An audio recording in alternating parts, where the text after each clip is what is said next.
part of what I've been worried about coming out, because they were constantly spinning this story that this is a threat. My name is Tom DeLong. A lot of people know me from my band Blink-182. I started that band when I was 16. Through a series of meetings, I was soon connected to a large group of U.S. government officials from the CIA, the Department of Defense, and Lockheed Martin Skunk Works. These guys were the ones involved in the secretive U.S. government programs that dealt with these subjects. What's happening is the To the Stars Academy people, who are all, Jim Simi Van, who's there, the chief of covert operations, domestic for CIA, which in and of itself is totally against the law. The National Security Act of 1947 completely, clearly, and unequivocally prohibits any kind of covert operation stateside. But here, that's who he is. And there he is there. And you got the guys from the DIA and the Defense Department and Hal Puthoff and stuff. And they're all there. And what they're doing is they're putting this intense spin. Every single thing they talk about all has this kind of gestalt to it, that this is a threat. And it very well could be a threat. It's a threat to our national security. It's a threat to our airspace. It's a threat to our sovereignty. It's what it is. It's a threat to our dominion over our own planet. And of course, they think that's their job. Our job is to assert full spectrum dominance over the entire planet. We actually have the documents from the 1992 United States Defense Department Policy Planning Guidance document, where they said that right at the end of right at the dissolution of the Soviet Union, said, oh, we've got to not cut back on our military spending. We have to increase it so we can establish full spectrum dominance over the planet. And so you know what their agenda is, the national security state. It's not for the defense of our sovereignty. The danger of this, of course, is that... So, watching Star Trek one day with my kid, and as I'm watching it and showing a utopia, people coming together from all walks of life, set in the future, yes, but it's people that's been at war, people that had differences, and they all come together for the one goal, to better mankind. And my boy thought that was way into the future. I mean, he's only here for briefly, and he already knows how bad the world is. So that sort of thing with me. And as I'm in work, and one of my work colleagues, he loves his country, and he buys everything that is basically made in his country, and he wants to cut his, he wants to divide the neighbouring country. He wants to go independent. He wants his country to be independent. And I thought, well, why do you need that? Wouldn't it be brilliant if the world all just came together and there was like no more religion to divide us? That wasn't the main thing, and there were no classes from lower class, working class, middle class, upper class, and we would be all together looking for the benefit for all around the world. There'd be no sectioning off, people wouldn't be classified as anything apart from just a fellow human being. There'd be no, that's a black man, that's a transgender, that's a straight person, that's just whatnot. It's all fractions. Because we've came so far, but we've came so far, but there's still miles to go. And every time we believe that we've got a hold on society, that we're becoming a better people, something happens. Terrorists attack, war breaks out. We have the black movement, we have the Me Too with the feminist movement, and we thought, do we need all this lecture? Do we need to be talked to? It's just the world was coming along fine. People were accepting people. Now all of a sudden there are reasons out there again in order to dislike or hate another fraction because of the minority of those groups whose actions does not stand for the majority. Do people see that? No. A lot of people see the action of one person and then judge the whole race or the whole someone with that. We've only been on this planet for a short period of time. Short period of time. And in that time, our human race has decreed that we love war. We will build weapons of mass destruction. We will build all this. The religion has divided us. Colours and sexuality has divided us. But if we believe for 1 minute, who's prospering in this? Probably the rich. That's secretly 1% that is somehow governing all. And how could they go and govern all? As I said in earlier videos, well, take a look at China. That is constantly looked at through Big Brother lenses. That you can't even take toilet paper without some sort of eye identification. You can't go abroad without some sort of, OK card. Could that be the template for the government or for the world to become later on? Is the world really wanting to be governed by the one state? And how would you do that? How would you diminish religion? How would you get people on board to think, oh, wait a minute,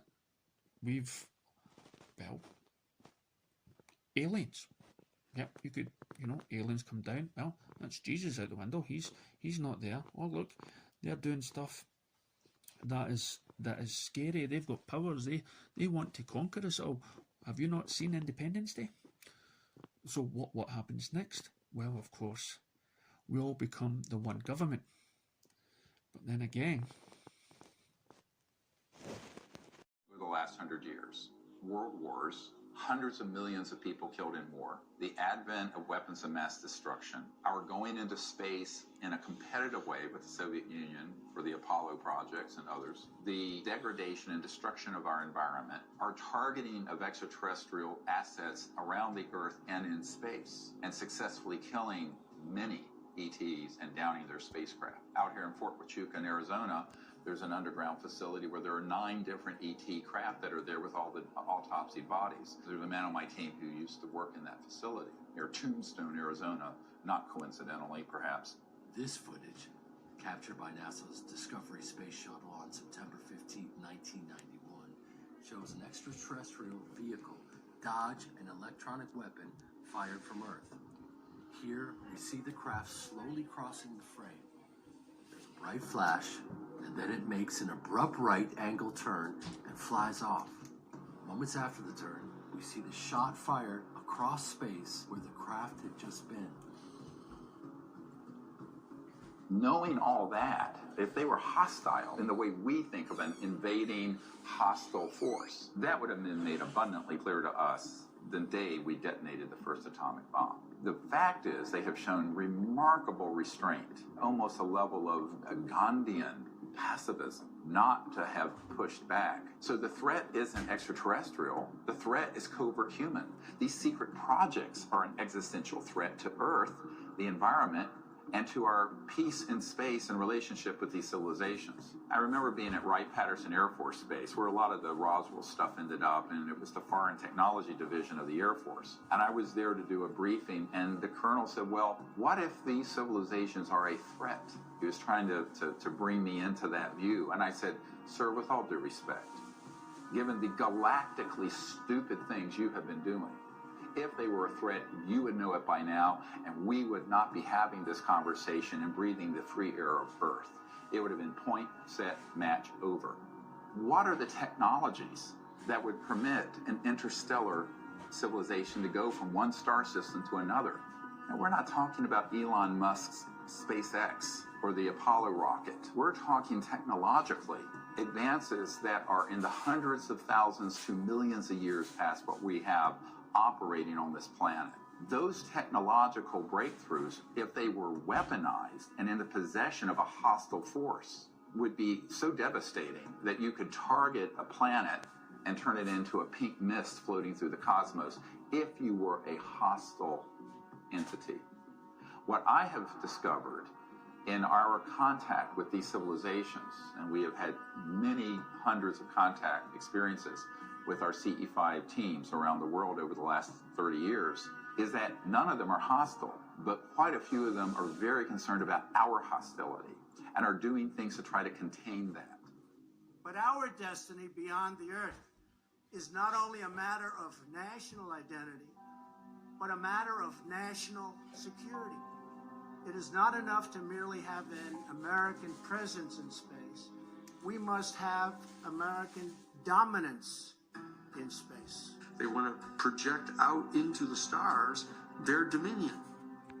Can you imagine what these beings, these alien beings, who a lot of people around the world believe they've been here for some time, that these people were probably more likely the creators, and some aliens or some people have said that that's what they've heard from the aliens, or that they've felt it. So what are we doing? Are we turning our backs on the creators? Is the rich really that nuts that we cannot give up control?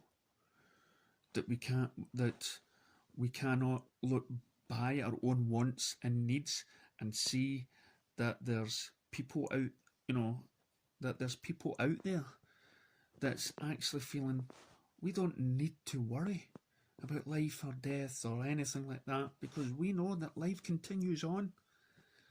That there is the resurrection is inevitable. We've seen documents upon documents around the world that has stated evidence that people have memories of past lives. We're not just here the once.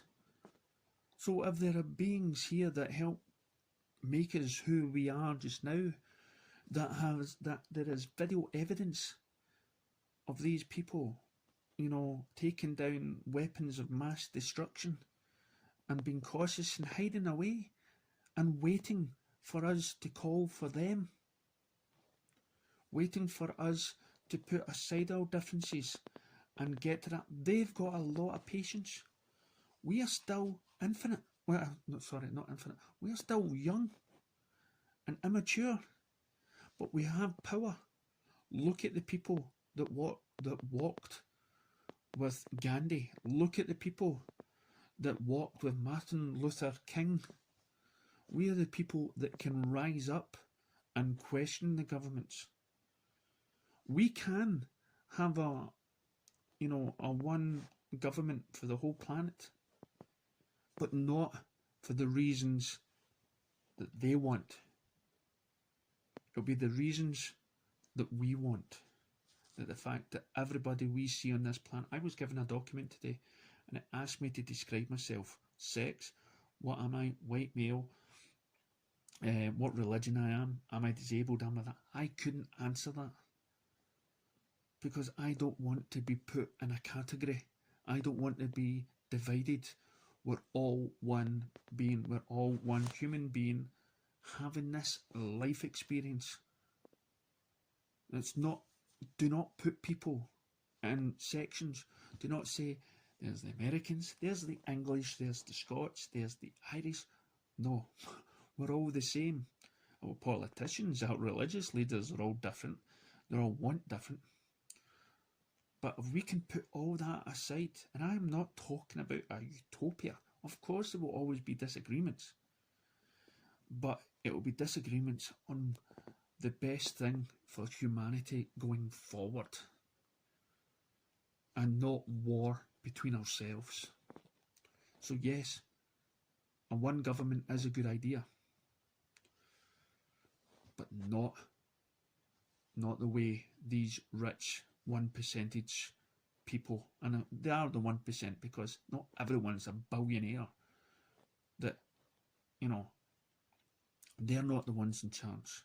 We, the people, are in charge. Thanks for listening.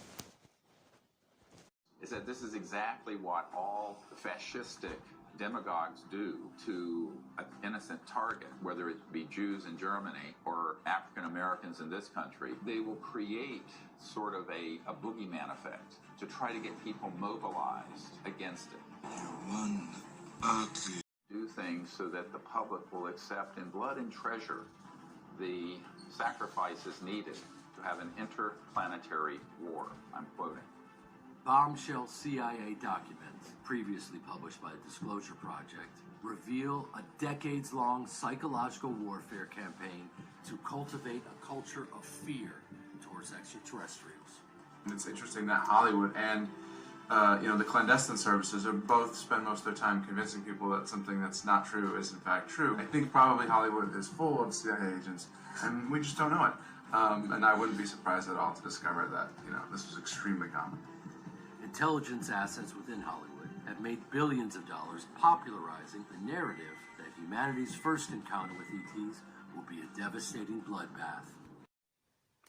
So, how peace-loving aliens, so to speak, and well, what do? We do all the wars and everything else. We love it. We want people want dominance, Hitlers and all that sort of stuff. So it's, and how do we spin it? Of course, we make movies. We spin the tabloids into telling us who the enemy is without ourselves. I mean, I have spoke to so many people that close their mind to even today's news, that they live in their bubbles, but we must wake up to an idea that just because something new is here, something that could be more powerful than us, isn't just naturally a threat, that a superpower isn't the people in charge, that a superpower can actually be somebody that wants to spread their knowledge and everything else. But unfortunately, people on this planet can't see that. They see anybody with some sort of superiority as a threat. And so this is why, and we will never get by that. People want to gather money, become a rich country, and the more richer they are, the more weapons they have, the more that they feel that they are the superior beings, and that being the superior country or whatnot, that they should be the ones in charge, not just in charge of the country, but in charge of the world. And they don't want us to listen to other ideas. You can have all that power, but what's that old superhero saying? All that power comes responsibility. We don't have that yet. We're still infinite. We're still an infant when it comes to how long we've been here. We're still thousands of years away from being something like, Star Trek or anything like that. I would love, don't get me wrong, I would love, a one world party where all nations come united and we all live under the one truth to look for the better humanities going forward. But not when you have governments that could be prepared to make, the future of the human race be just as destructive out there than it is on their own planet. That they're going to make us fear beings out there that have got more power, but they have learned how to control that power. They have learned that they have learned to enhance their civilization to a degree that they can understand and better their own by having so much power. We, no, not as much. As I spoke to people in my work, they couldn't believe that the people on this planet could come together and not have wars, not have fight. They couldn't believe in a utopia. So living under a one governed rule, is that a utopia? Or is it a communist sort of state? Is it a dictatorship? Is it You know, we need guidance. We need help. And in order to do that, we must question everything governments and newspapers tell us today, because they are basically pushing us towards an agenda of their own. They pushed us into wars. They pushed us into hatred towards other people. So let's think about it.